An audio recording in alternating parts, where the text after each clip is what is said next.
Ado-Ekiti for training. BSS reporter Yetunde Oloye has the details.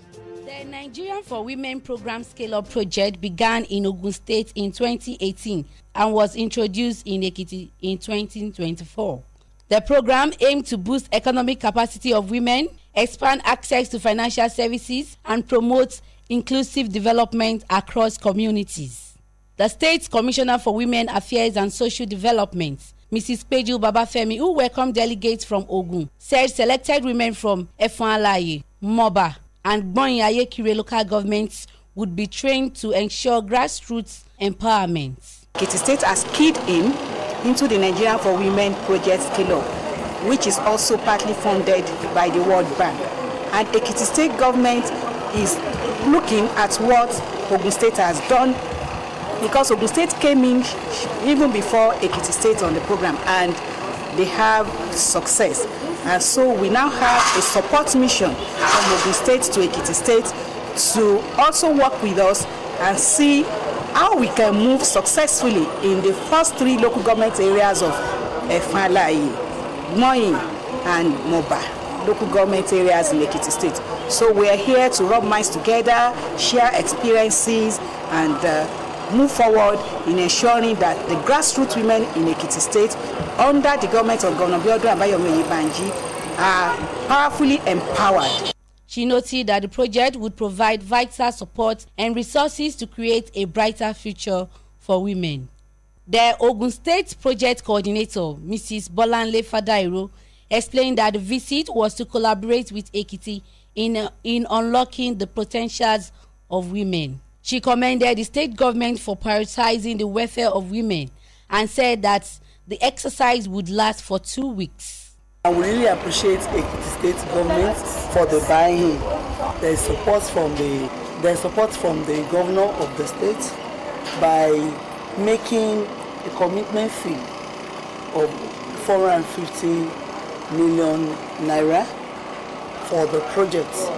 So one can see that the government is ready to empower our women.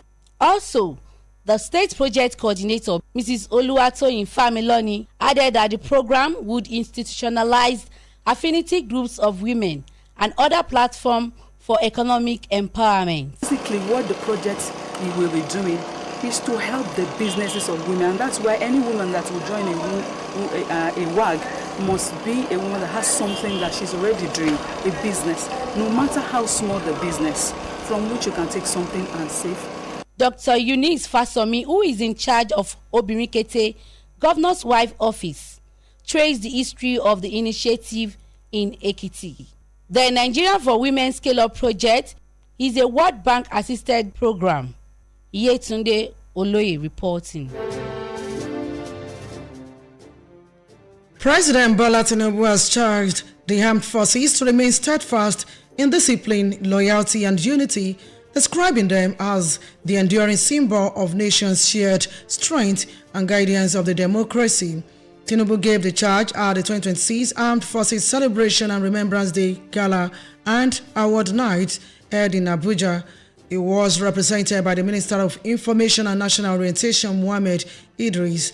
Tinubu reaffirmed his administration's commitment to supporting the military to secure lasting peace and stability across the country. He said that the welfare of troops was inseparable from national security, assuring personnel of improved equipment, enhanced training, and better living conditions. Tinubu stressed that his government will continue to match their sacrifices with concrete support.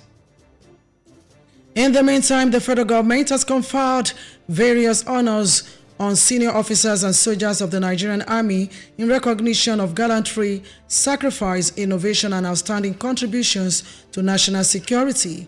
Among the recipients is the Chief of Army Staff, Lieutenant General Waheed Shaibu, who received the Service and Sacrifice Award for exemplifying selfless service and providing decisive leadership in counter-insurgency and internal security operations across the country.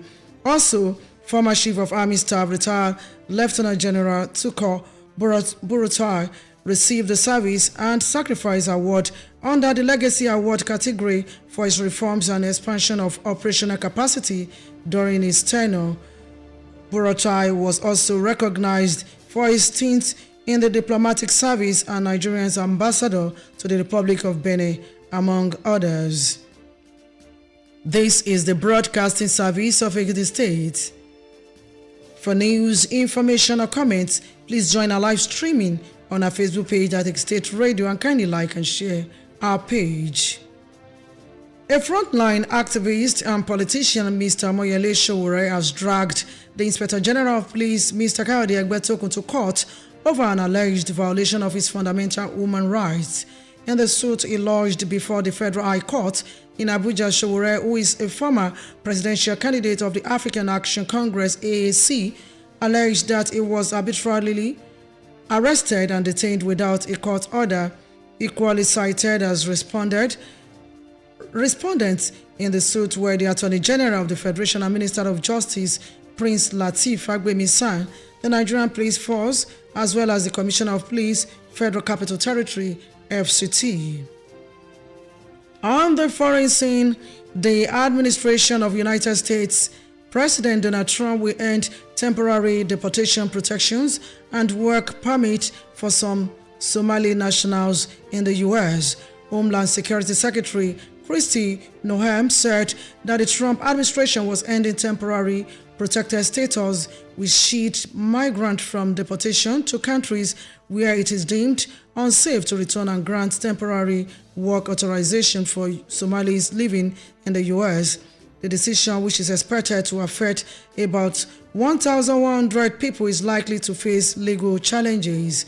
The Somali community has become a frequent target of the Trump administration. The U.S. president has called Somalis garbage and depicted them as criminals.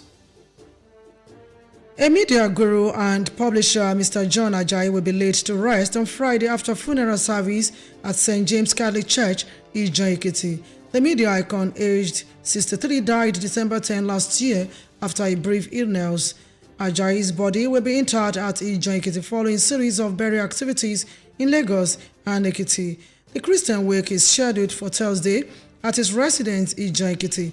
The late Ajayi was one of the professionals who elevated journalism practice to higher and respectable level as a reporter, editor, and media proprietor. He is survived by his wife and children. To sports, the Super Eagles of Nigeria will tonight clash with the host nation, the Atlas Lions of Morocco, in the semi-finals of the ongoing African Cup of Nations.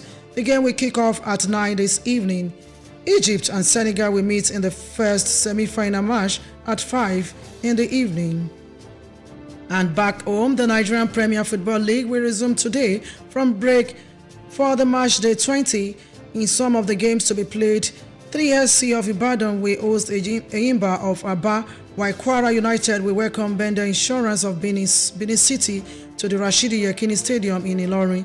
In Ikene, Remo Stars will meet Ikorodu City of Lagos. Ekanemi Warriors of Maduguri will play against Bayelsa United of Yenagoa. To end the news at 3, here again are the main points. We told you that State Deputy Governor Kilo Amunisa Diafuya sought more involvement of women in the June election. You also heard that the federal government has conferred honors on some senior military officers in the country. It was in the bulletin that a frontline activist, Moyele Sowore, has dragged the Minister of Justice, Prince Lateef Fagbemi, and Inspector General of Police to court over arrest. And finally, we informed you that United States has vowed to end deportation protection for Somalis. And before we go this afternoon, we'll leave you with this message: work for the progress of the state and the country at large.